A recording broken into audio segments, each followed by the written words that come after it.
completely different meals, all with one prep process. I want to share with you my best hack for this.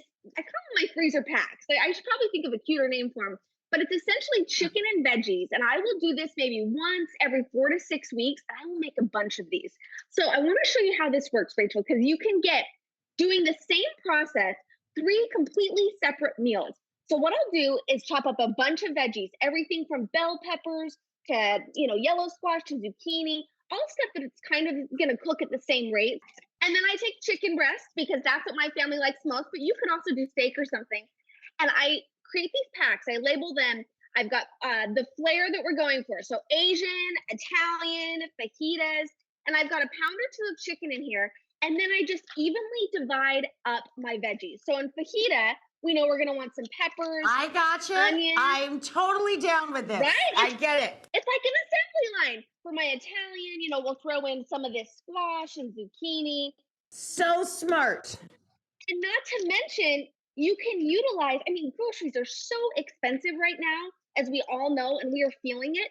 So when it comes to marinades, you could certainly go and buy a store-bought marinade if you wanted to, but our pantries are filled with awesome ingredients to make really delicious marinades. So all you have to do is clean it out. I say this to people all the time. You should not be keeping this stuff in your spice pantry more than a year. Most people keep them No. like a decade. Exactly. In fact, I always label the bottom of my spice jars so I know how long they've been in there. But like for an Italian marinade, like I said, we can go buy one, or I could take, this is a favorite Italian seasoning I actually got in Italy that I brought back home. And by darn, I'm going to use this because I am not going to let this go to waste. And I've got some olive oil. I've got my Italian seasoning. I've got some garlic in there. And we're going to do a little salt and pepper. And this is going to be every bit as good as a store-bought marinade you might spend, $7, $8 on. And then this goes right over the top into my pack. And then you'll notice that I put the date on here as well, Rachel, so that I know that how long they've been in here. They never last more than a month or so because I use them that often. Yep. But then once they thaw, I can make not only this doesn't all have to be a saute either. In fact, the fajita mix, which is probably the most popular one I do for my kids, I want to show you, is I'll do it on a sheet pan. So it becomes a sheet pan meal. So we'll end up having fajitas.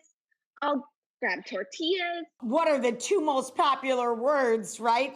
For home cooks? Sheet pan dinner. I want to show you this one. This is like an Asian skillet.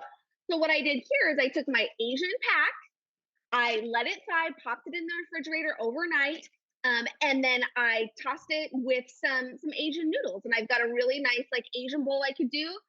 Or my Italian, I throw some pasta in there, right? We can top this off with some fresh parm and some basil. And I've got three completely different meals, all with one prep process that really is not going to take me longer than 30 minutes, truly.